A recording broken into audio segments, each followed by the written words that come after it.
Ladies and gentlemen.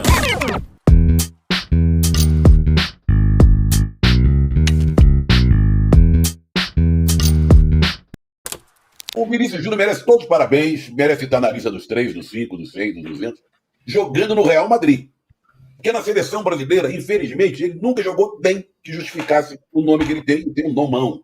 Talvez seja o melhor jogador no momento, não sei pelo que ele fez ontem, jogando com a camisa do Real Madrid. Na seleção brasileira, por várias circunstâncias, não sei quais são exatamente, de colocação em lugar errado no campo, mudança de técnico, não sei o quê, nunca vi o Vinícius Júnior fazer um terço do que ele faz no Real Madrid. Agora, é um baita jogador, claro. Ele vai estar na lista, se continuar assim, ele vai estar desse ano de 2024, vai estar na lista dos 3 melhores e vai ganhar vários prêmios e tal. Porque está jogando muito lá no Real Madrid. Agora, o Messi tem recebido prêmios imerecidos. Claro que o Messi talvez seja o maior jogador do mundo em atividade ainda, mas não em ação. Ele é atividade, porque ele entra em campo ainda. Mas ele já é quase um ex-jogador em atividade jogando nos Estados Unidos, lá em Miami. Claro que o Messi tem uma história do futebol magnífica, está na minha lista dos maiores jogadores que eu vi em todos os tempos, mas ficar ganhando prêmio atrás de prêmio, prêmio atrás de prêmio, convenhamos que o reconhecimento ao grande futebol que ele jogou durante todos esses últimos anos, já tem uma hora que tem que se bastar. Em relação ao que o Jorge Jesus falou do Neymar, não é novidade nenhuma. Cara, do próprio Vinícius Júnior, nessa goleada do Real Madrid sobre o Barcelona, homenageou o Cristiano Ronaldo e disse que o ídolo dele não é o Neymar, o ídolo dele é o Cristiano Ronaldo. Veja você. O Neymar, em relação ao que você falou no início do programa, o Dorival Júnior, que já tem um proeminente nariz, né? Está virando Pinóquio, e tanto na fala dos dirigentes do Flamengo e na fala do Muricy. Os dirigentes do Flamengo dizendo que ele mentiu em relação às férias, e o Muricy dizendo que o elenco do São Paulo foi escolhido por ele, Dorival Júnior, coisa que ele contestou. Não, foi um conselho, uma comissão, não sei o que e tal. Então ele começa o dia de hoje com o nariz maior ainda, o nariz de Pinóquio, mas da opinião deles, dos dirigentes do Flamengo, que aliás não dá muito para acreditar. Eles têm narizes de Pinóquio faz tempo, eles são mentirosos, contumazes, né? Então, vamos esperar. Agora, veja que falta de notícia nós temos hoje. O Campeonato Paulista começa agora, né? Carioca. Final de semana. Isso. E nós estamos aqui exaltando a apresentação do Caio Paulista no Palmeiras. Na hora que o Caio Paulista se apresenta no Palmeiras, é a morte do futebol. Não tem brincadeira. Isso é notícia. Caio Paulista se apresenta ao Palmeiras. A grande notícia do dia. Aparei. Sobre o Vini Júnior, acho que está entre os 5 melhores. Acho que assim, não vive o melhor momento dele, apesar de ontem, né? Ontem foi incrível, mas antes dessa partida de ontem contra o Barcelona, ele já apresentou momentos melhores no próprio Real Madrid. Concordo com o que o Trajano falou em relação ao Vini Júnior da seleção, mas a gente tem que ponderar também que ele demorou um tempo a receber algumas oportunidades. Na época que ele estava já jogando bem no Real Madrid, ele nem sempre era convocado pelo Tite, e aí tem a explicação do Tite da comissão de que ele não cumpria os papéis desejados ali para a função. A gente sabe que demorou um tempo para o Tite conseguir confiar no Vini Júnior, e mesmo quando convocava, às vezes não colocava como titular. Na própria Copa do Mundo, a gente vai lembrar, ele virou titular ali às vésperas da Copa do Mundo do Catar, ele não fez a preparação toda como titular, então eu acho que isso acaba influenciando. Mas se a gente for olhar também, não é só o Vini Júnior que cai de produção na seleção brasileira em relação aos clubes, e aí tem várias explicações, né? Pode ser uma questão de como o time joga, tem a questão do entrosamento, afinal os caras ficam ali um ano inteiro jogando com o Real Madrid, na data FIFA eles ficam 9, 10 dias jogando, quando jogam com a seleção brasileira, então acho que esse ponto faz bastante diferença, a questão dos companheiros, as funções que eles têm que cumprir e tal, então acho que isso faz muita diferença no final da equação que você vai olhar, o porquê o cara não joga tão bem na seleção quanto joga no seu clube. Eu acho que, primeiro, quando a gente vê o Vinícius Júnior no Real Madrid, como disse o Trajano, eu acho que a gente tem a noção exata que o problema maior da seleção brasileira não é exatamente o jogador ou os jogadores, né? E por isso que quando a gente vê o Vinícius Júnior no Real Madrid, mais uma vez o Real Madrid destruindo o Barcelona, se tornou uma rotina, a gente imagina o que poderia ser o Ancelotti na seleção brasileira. Acho que a ideia inicial do Ancelotti passava muito por isso. Vários dos jogadores brasileiros principais estão no Real Madrid hoje. 2 dos principais, Vinícius, Rodrigo. O Éder Militão também é um dos principais, mas se machucou seriamente no início da temporada. E, de fato, a coisa poderia ser bem melhor. Antes de entrar na provocação ou nas provocações do Vinícius, eu estou muito com o Danilo. Eu acho que o que a gente viu nos últimos anos, na era Tite, no pequeno recorte de início, foram 6 anos de Tite e 6 jogos do Diniz. É uma diferença grande, eu admito. Mas foi um desperdício em relação ao jogador brasileiro na seleção, né? O Vinícius talvez seja o maior exemplo. E o grande erro do Tite, na minha opinião, foi continuar a insistir na Neymar dependência, e as conversas elas se encontram, né? A questão do Neymar, Jorge Jesus falando, tudo que a gente está abordando até agora, e em detrimento, talvez, de um jogador que estava visivelmente em ascensão e tinha uma compreensão diferente da carreira dele, e que pode ser um protagonista ou uma estrela, não necessariamente aquele cara que vai ser o dono do time, o dono da bola, mas sim o melhor jogador. O Vinícius Júnior é há muito tempo o melhor jogador brasileiro, em atividade, né, Trajano? Não exatamente como o Messi, na prática. E acho que na seleção ele nunca foi tratado como tal. E tratado como tal não é dar regalia a ele, não. Enfim, ter um sistema de jogo que facilite o trabalho dele. Se vocês repararem, o Vinícius Júnior, depois da saída do Benzema no Real Madrid, ele joga de uma outra forma, né? Então, o Real Madrid hoje não tem um centroavante típico como era o Benzema, e muitas vezes o Vinícius tinha que jogar em função do Benzema, e o Ancelotti conseguiu, tanto com o Vinícius como em relação ao Rodrigo, mudar o jeito deles jogarem, e eles vêm jogando bem. O Real Madrid é a maior prova da independência em relação a jogador de futebol. Muito se deve ao Ancelotti. Saiu o Cristiano Ronaldo, o time não acabou. Saiu o Benzema, o time não acabou. E o Vinícius Júnior hoje talvez seja o melhor, ou um dos melhores jogadores do Real Madrid. No campo, Tironi, eu acho que ele tem uma questão de perseguição por diversos motivos. Pelo estilo de jogo, pelas declarações, pela questão do racismo na Espanha, não podemos esquecer disso, né? Em todo lugar que ele vai tem essa situação toda. Mas eu acho que ele, ao dar aquela declaração depois do jogo, depois do clássico, onde ele destruiu o Barcelona, talvez ele esteja, de fato, refletindo sobre a melhor forma de, não digo provocar o adversário, superar o adversário. No jogo contra o Barcelona, ele fez de tudo. Ele fez os gols, ele conseguiu tirar o Araújo uruguaio do jogo, né? Que foi expulso por caçá-lo, e não necessariamente ele precisa sentar na bola, ou dar um drible para trás, ou dar uma caneta para trás e tudo mais.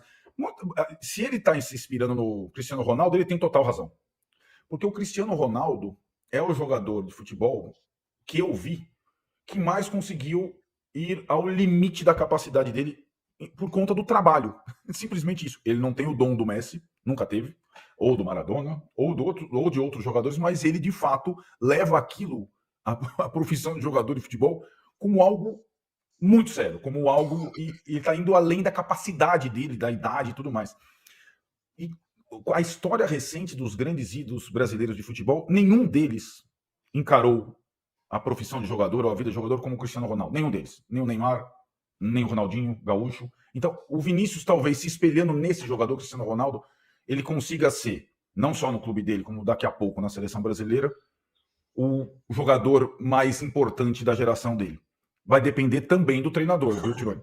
Aí, o Dorival precisa fazer o que Tite e Diniz não conseguiram fazer. Aproveitar bem um talento nato, um jogador que está pedindo passagem, e digamos que a entrevista do Dorival, embora ele passe pelo Neymar, eu acho que ele já trata a seleção pós-Neymar. Eu vi assim a entrevista do Dorival Júnior. E talvez o Vinícius, a partir do primeiro jogo do Dorival Júnior, seja um outro jogador na seleção. Eu tenho quase que convicção de que ele será. Cristiano Ronaldo, ele só virou Cristiano Ronaldo e conseguiu rivalizar com o Messi em determinados momentos, praticamente toda a carreira, né? Em alguns momentos mais, em outros menos, em função da sua dedicação, né? Ele é um atleta na acepção da palavra, e se quiser jogar com 40 e poucos anos, vai continuar jogando. Claro que pode cair um pouco o nível, mas ainda vai ser decisivo em algum lugar do mundo onde ele quiser jogar, seja em Portugal, seja no Brasil, seja lá na Arábia Saudita, enfim. Então, assim, vale a declaração por ser o técnico do time do Neymar, que provavelmente vai metê-lo do banco quando ele voltar da lesão, porque o time dele está passando o rodo em todo mundo lá no futebol saudita, e não tem sentido você imaginar que o Neymar vai voltar e vai virar titular imediatamente, vai ter que capinar sentado para conseguir arrumar um lugar no time, né? Essa é a tendência, ainda mais a gente conhecendo o Jorge Jesus, sabendo como pensa o português. Não vai dar colher de chá. Lembrando que ele foi contra a viagem do Neymar para o Brasil para jogar para a seleção, porque ele não estava em condições, e aí para piorar ele sofreu uma lesão, né? Sofreu uma lesão. Agora, o que o Ronaldo falou sobre o Vinícius é muito importante, né?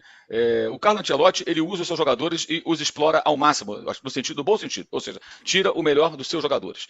E é muito claro que a função do Vinícius mudou.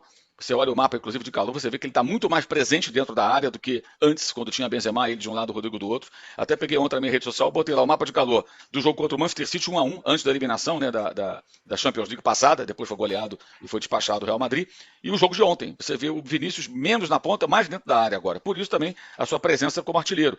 Lembrando que o próprio Cristiano Ronaldo passou por essa transformação.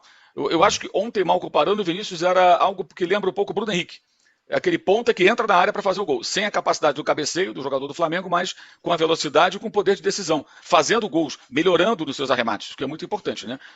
Especialmente quando ele driblou o goleiro para fazer um dos gols da vitória do Real Madrid. O Real Madrid adora jogar de contra-ataque, jogar em velocidade, transição, velocidade. O Ancelotti sempre gostou de montar suas equipes assim. O Barcelona propicia a ele essas possibilidades. Acho até um pouco ingênuo em alguns momentos a forma como o Barcelona se apresenta assim e oferece aquilo tudo para o Real Madrid. Aí toma um coco e no próximo jogo está arriscado a fazer tudo igual, não mudar a estratégia, né? E isso também explica um pouco a derrota. Agora, eu penso um pouco diferente sobre o Vinícius na seleção. Acho que o Vinícius na seleção foi vítima de uma teimosia do Tite. O Tite o escalava mal, parecia mais preocupado em explorar o Vinícius em funções defensivas, que é claro que ele as tem e tem que ter, né? Mas mais preocupado com isso do que explorar o seu potencial ofensivo. Então houve jogos em que ele tinha que ficar ali ajudando o lateral e tal, e tinha poucas tarefas ofensivas, porque no time do Tite, o Neymar podia ficar sentado no banquinho lendo o jornal, ele lê jornal, não sei, ou no Instagram, mas combina mais com ele. No Instagram ali postando coisa, e quando a bola chegasse ele levanta e corre atrás dela. O Neymar não tinha tarefa nenhuma sem bola, sempre foi assim. Criaram uma situação favorável para o Neymar jogar, e para isso, Gabriel Jesus já foi sacrificado, Vinícius foi sacrificado, Richarlison tinha que ser sacrificado, Rodrigo, qualquer jogador. E na Copa, o Vinícius era o melhor jogador dos atacantes, do bem para frente, ele era o melhor jogador do Brasil, participando de gols, fazendo gols, e sempre era sacado. Foi sacado contra a Coreia, foi sacado com 19 minutos contra a seleção da Croácia. Vamos lembrar, quando o Brasil... O Vinícius não está mais em campo, ele era o melhor atacante brasileiro da temporada. Qual técnico vai tirar o melhor jogador? O Modric ia sair? Nunca! O Brazovic e o Kovacic iam sair? Não, os três eram o tripé que sustentaram o jogo da Croácia e praticamente ganharam aquele jogo. Conduzido o jogo ao bel prazer. E a jogada do gol do Neymar acontece da enésima vez que o Neymar tenta a jogada individual. Numa das jogadas que o Neymar teve a bola, o Vinícius apareceu livre, primeiro tempo ainda, ele não dá o passe, ele tenta jogar sozinho. Então a seleção era feita para o Neymar. Isso sufocava os demais jogadores. Vários, foram prejudicados por isso. E é curioso que o Vinícius tenha virado esse personagem, entre aspas, polêmico, depois que ele saiu de um silêncio que durou um bom tempo, sendo sempre alvo de racismo, e resolveu comprar a briga. Aí agora até a comemoração dele gera polêmica. Não é coincidência, gente. É evidente que não é coincidência. Enquanto o moleque estava quietinho na dele, só sendo atacado pelos racistas, pelos covardes, pelos clubistas, pelos imbecis, né? Tudo bem, deixa ele quieto. Agora a comemoração é desrespeitosa, tudo que ele faz agora gera polêmica. É uma briga que ele comprou e que ele vai ter agora que enfrentar. Eu daria a mínima para essas malas que estão reclamando. Que comemorou assim, assado. Não enche o saco. Outro dia lá em Valência os caras fizeram o que fizeram. Aí no final tinha gente lá na Espanha que queria que ele se desculpasse. Que ele era o vilão, ele era o culpado. Que coisa mais ridícula. Que absurdo. Então, assim, ontem eu acho que foi mais a gente viu ontem, eu acho que o upgrade, né, do Vinícius. Ele numa outra função, graças a essa também capacidade do seu treinador, como o Arnaldo destacou, de explorar o que ele tem de melhor. Vou repetir, o Carlo Ancelotti, ele pega o time e fala, o que esse cara vai fazer bem para o meu time? Eu vou usar esse cara da melhor maneira possível. Dentro dos meus conceitos, da minha forma de pensar o futebol. O Tite não, o Tite tinha ali... Isso é uma coisa que o Tite tem a chance agora, voltando ao futebol de clube, de mostrar uma faceta diferente. O Tite tem uma receita, e os jogadores tinham que se encaixar naquilo. Eu vou lembrar que na Copa de 2018, fica velho, é uma porcaria, fica trocando tudo, né? 2018, ele não convocava o Luan antes da Copa, e o Luan era o rei da América. E a alegação que muitos defensores incondicionais do técnico utilizavam era que não, ele não se encaixa no modelo de jogo. Gente, eram 23 na época, né? 23 atletas. Você leva jogadores de diferentes perfis para diferentes momentos do jogo. O Luan, que hoje pode parecer uma piada, era o melhor jogador do Grêmio, campeão da Libertadores e foi eleito o rei da América. Ele não era convocado, ele não tinha chance, porque o Luan jogava de um jeito que não servia. Como assim não serve? Será que assim, não dá para variar um pouquinho? Não há momentos que você tem que mudar a forma de jogar da sua equipe, se adequar ao adversário, ao momento da partida? Então, vários jogadores passaram por isso. O Tite tinha um cardápio à sua disposição e tinha dificuldade, sabe, de utilizar alguns dos ingredientes para preparar ali o prato final. Tinha que ser só aquela receita dele ali com poucas variações. Que eu acho ainda que até hoje é um problema que o Tite possui. Ele está cercado de pessoas que pensam muito parecido com ele e não tem ninguém, me parece, que fale alguma coisa diferente. E o Vinícius foi um pouco vítima não, a seleção foi vítima disso. Porque não explorou o potencial daquele que de fato era o melhor jogador brasileiro da Europa. Claramente, muito claramente. Agora, há uma resistência de muita gente que não quer admitir isso até hoje, e acho muito engraçado, até divertido, quando na rede social os caras desenterram nessas horas várias bobagens, várias asneiras, covardias que falaram dele lá no começo.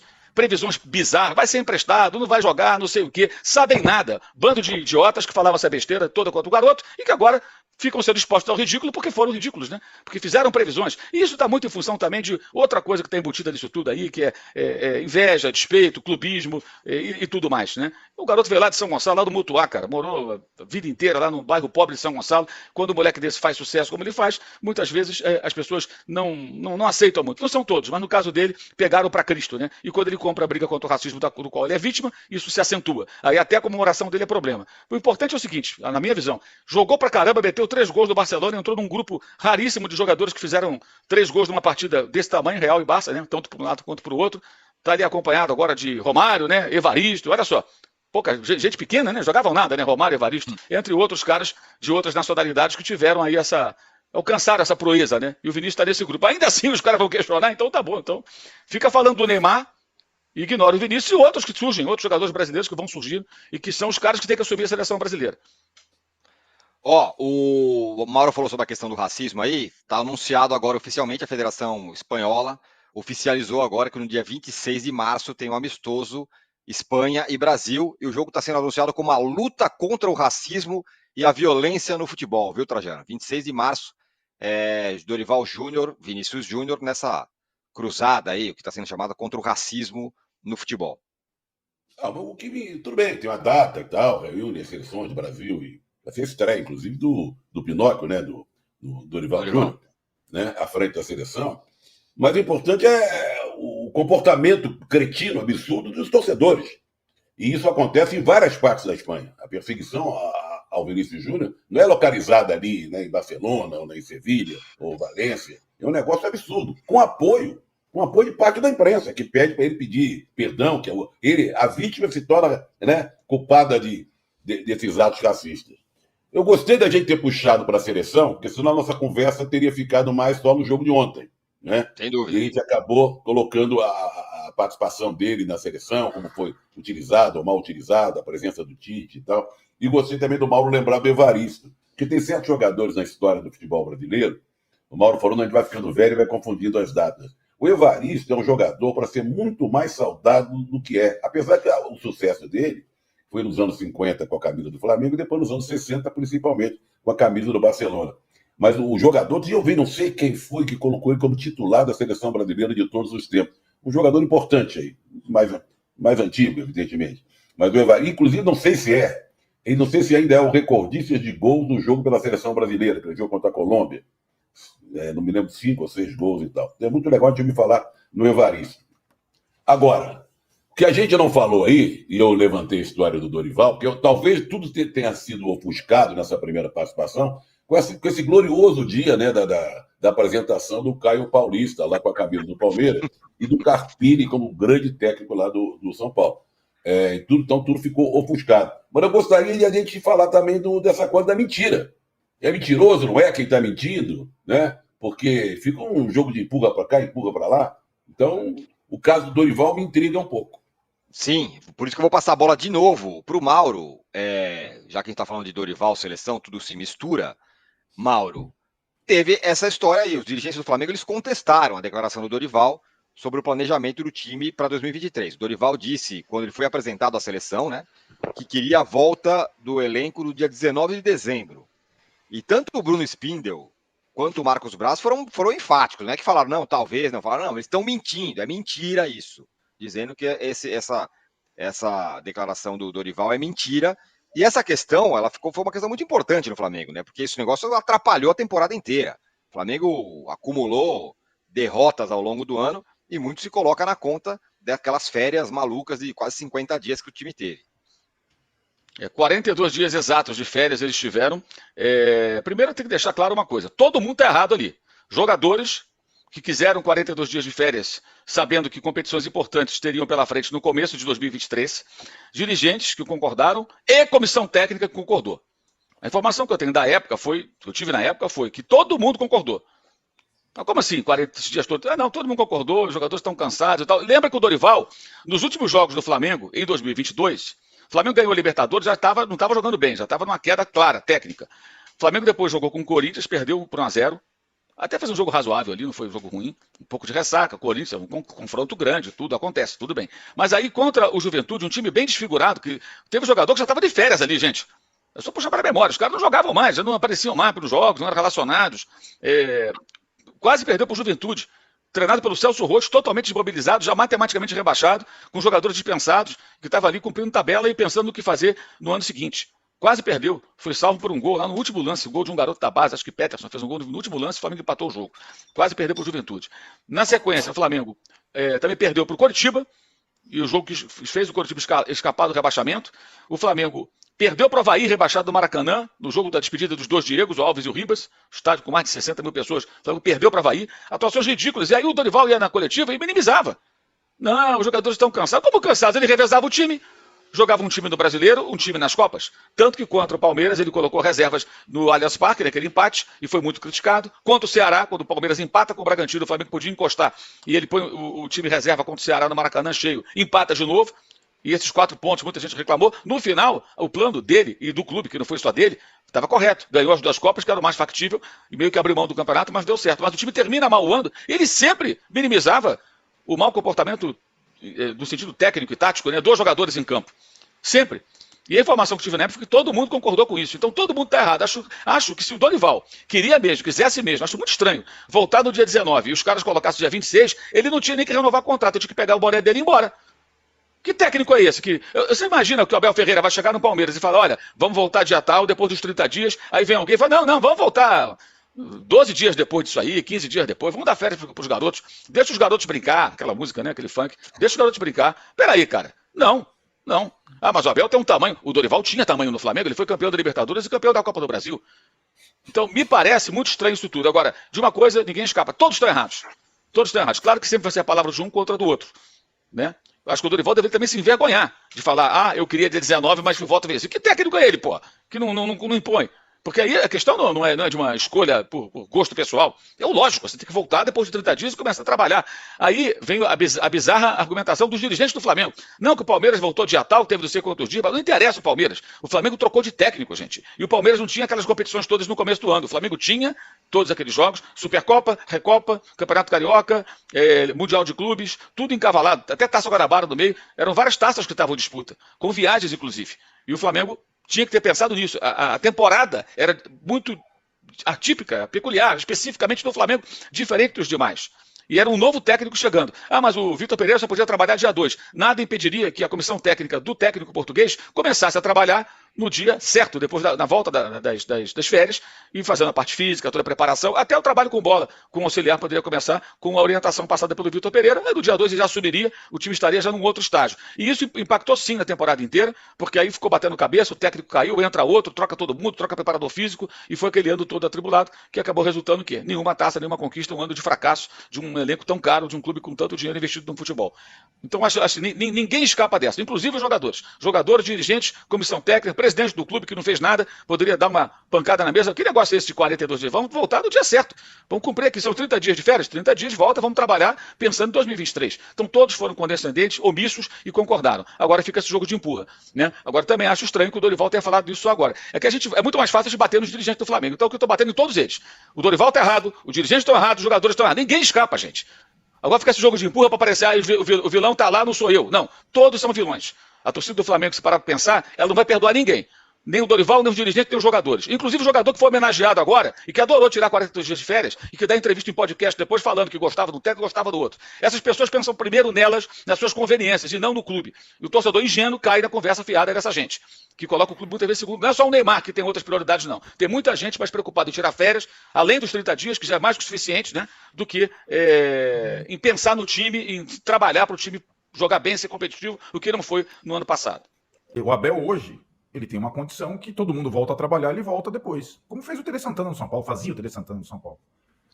Acho que isso vai muito do controle, do prestígio e de outros exemplos, como na temporada do ano passado, em que o Palmeiras foi comandado por ele à distância. O Palmeiras teve uma outra e deu certo. Os jogadores cumpriram aquilo. A coisa já está funcionando de uma forma que você pode confiar, por exemplo, no planejamento do Abel, mesmo que ele volte depois do resto da comissão técnica dos jogadores. Mas isso é uma questão de um técnico que está há 3 anos no clube. O Dorival, eu imagino, há 3 meses no Flamengo, a decisão, o controle não pode estar só nas mãos dele, né? Então, assim, eu acho que... agora, eu tenho que reconhecer o seguinte. Esse histórico do Flamengo das férias e tal da temporada anterior, ela pesou tanto na carreira do Dorival que ele, responsável direto ou não, ou maior responsável ou não, ele fez justamente o contrário no final do São Paulo, se vocês repararem, no ano passado. Ele levou a sério, não deu férias para ninguém, levou a sério os 3 últimos jogos do São Paulo no campeonato, já com jogador operado, 1000 desfalques tal, contra o Bahia, quase rebaixou o Bahia, contra o Atlético e contra o Flamengo, foram opostos àqueles jogos finais quando ele comandava o Flamengo. São Paulo jogou a vera pra caramba até o último minuto, porque ele estava com aquilo na cabeça dele. E ele sabe que teve também parcela de responsabilidade nisso. Agora, no troféu Pinóquio é difícil. Eu acho que no caso do Flamengo, essa diretoria não tem legitimidade para apontar o dedo, sabe? Porque eles sempre foram coniventes com os jogadores, eles sempre foram hesitantes em relação a treinador. Então, eu acho que também na cabeça deles, e nessa mesma coletiva, eles tiveram que responder: hoje o Dorival está se apresentando na seleção. Vocês não erraram, não? Aí o Braz falou assim: não, nós acertamos ao contratar, a gente só não quis renovar o contrato dele. Então, assim, a direção do Flamengo, que no final das contas, a direção de futebol de um clube é responsável por férias, reapresentação, 13º, tudo. É a direção de futebol de um clube. O técnico tem participação, sim, mas a direção é a principal responsável. Então, essa situação não vai... Nessa queda de braço, a direção tem mais responsabilidade do que o treinador, até porque o treinador não tinha contrato vigente para a temporada seguinte. Ainda era uma negociação. O Dorival, aí respondendo ao Trajano, a questão do Pinóquio, talvez ele não minta, mas ele não quer conflito com ninguém. E muitas vezes ele tem responsabilidade nas coisas que, dependendo do discurso e da análise, ele digamos, ele passa meio que despercebido nessa situação toda. E aí é a segunda parte da opinião do Trajano, da explanação do Trajano, dessa questão que o Muricy falou recentemente, da saída dele do São Paulo, como se ele não tivesse responsabilidade na escolha do elenco do São Paulo. Mas eu de novo, a principal responsabilidade da formação de um elenco para um time de futebol tem que ser da direção do clube. Seja no Flamengo, no São Paulo, no América, na Catanduvense, porque são esses caras que continuam lá. O técnico, ele é passageiro. Até o Abel é passageiro. Se o Abel resolver aceitar uma proposta daqui a 20 dias e treinar, não estou cercando o Danilo, Benfica, o Palmeiras vai ficar, a direção do Palmeiras vai ficar, porque a situação desses cartolas é muito confortável. Eles não têm contrato, quase nenhum deles, eles são os caras eternos, e no final das contas eles não querem ter nem a responsabilidade, a chancela de assinar um fracasso, como muitas vezes acontece. Depois dessa entrevista gloriosa, o Braz e o Spindle estão indo mais uma vez para um tour na Europa. Quantas vezes eles foram num tour na Europa, especificamente em Portugal e Espanha? É só para contratar 2 jogadores? Precisa ir para Portugal, para Espanha, para contratar 2 jogadores? Eles podiam vir aqui para Bragança, que é do lado da minha casa aqui hoje, para contratar o Léo Ortiz, né? É só pegar a ponte aérea e depois dá para ir de carro. É mais perto que São Paulo. Mas não, estamos indo em missão, Portugal e Espanha. Balela, cara. Balela, ninguém precisa ir para o local para contratar jogador. Só em casos muito específicos, né? Então, assim, esses caras, depois do que foi o ano passado, mordida na virilha, e não sei o quê, cara, não dá, entendeu? Não dá, sinceramente, não dá. Deixa seus comentários aqui, não esquece de se inscrever no canal, galera.